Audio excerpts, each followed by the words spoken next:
Jésus étant monté dans une barque traversa la mer et alla dans sa ville. Et voici, on lui amena un paralytique couché sur un lit. Jésus, voyant leur foi, dit au paralytique: Prends courage, mon enfant, tes péchés te sont pardonnés. Sur quoi quelques scribes dirent au-dedans d'eux: Cet homme blasphème. Et Jésus, connaissant leurs pensées, dit: Pourquoi avez-vous de mauvaises pensées dans vos cœurs? Car lequel est le plus aisé de dire: Tes péchés sont pardonnés? Ou de dire: Lève-toi et marche? Or, afin que vous sachiez que le Fils de l'homme a sur la terre le pouvoir de pardonner les péchés, lève-toi, dit-il au paralytique. prends ton lit et va dans ta maison. Et il se leva et s'en alla dans sa maison. Quand la foule vit cela, elle fut saisie de crainte, et elle glorifia Dieu qui a donné aux hommes un tel pouvoir. De là, étant allé plus loin, Jésus vit un homme assis au lieu des péages, et qui s'appelait Matthieu. Il lui dit: Suis-moi. Cet homme se leva et le suivit.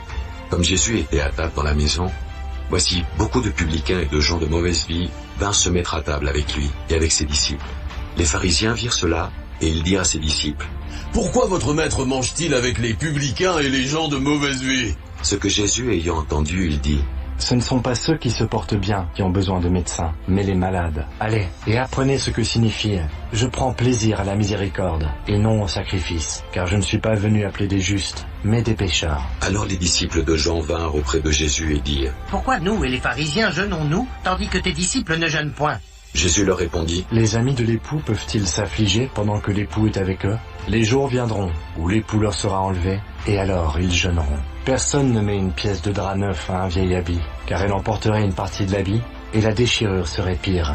On ne met pas non plus du vin nouveau dans de vieilles outres, autrement les outres se rompent, le vin se répand, et les outres sont perdues. Mais on met le vin nouveau dans des outres neuves, et le vin et les outres se conservent. Tandis qu'il leur adressait ces paroles, voici, un chef arriva, se prosterna devant lui et dit: Ma fille est morte il y a un instant, mais viens, impose-lui les mains, et elle vivra. Jésus se leva et le suivit avec ses disciples. Et voici, une femme atteinte d'une perte de sang depuis 12 ans s'approcha par derrière et toucha le bord de son vêtement, car il disait en elle-même: Si je puis seulement toucher son vêtement, je serai guéri. Jésus se retourna et dit en la voyant: Prends courage, ma fille, ta foi t'a guérie. Et cette femme fut guérie à l'heure même.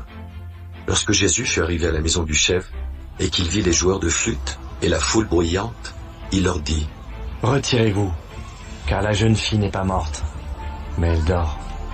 Et il se moquait de lui. Quand la foule eut été renvoyée, il entra, prit la main de la jeune fille, et la jeune fille se leva. Le bruit se répandit dans toute la contrée. Étant parti de là, Jésus fut suivi par 2 aveugles qui criaient: Aie pitié de nous, fils de David. Lorsqu'il fut arrivé à la maison, les aveugles s'approchèrent de lui, et Jésus leur dit: Croyez-vous que je puisse faire cela? Oui, Seigneur. lui répondirent-ils. Alors il leur toucha les yeux en disant: Qu'il vous soit fait selon votre foi. Et leurs yeux s'ouvrirent. Jésus leur fit cette recommandation sévère. Prenez garde que personne ne le sache. Mais dès qu'ils furent sortis, ils répandirent sa renommée dans tout le pays. Comme ils s'en allaient, voici on amena à Jésus un démoniaque muet. Le démon ayant été chassé, le muet parla. Et la foule étonnée disait: Jamais pareille chose ne s'est vue en Israël. Mais les pharisiens dirent: C'est par le prince des démons qu'il chasse les démons. Jésus parcourait toutes les villes et les villages, enseignant dans les synagogues, prêchant la bonne nouvelle du royaume, et guérissant toute maladie et toute infirmité. Voyant la foule, il fut ému de compassion pour elle, parce qu'elle était languissante et abattue, comme des brebis qui n'ont point de berger. Alors il dit à ses disciples: La moisson est grande, mais il y a peu d'ouvriers. Priez donc le maître de la moisson d'envoyer des ouvriers dans sa moisson.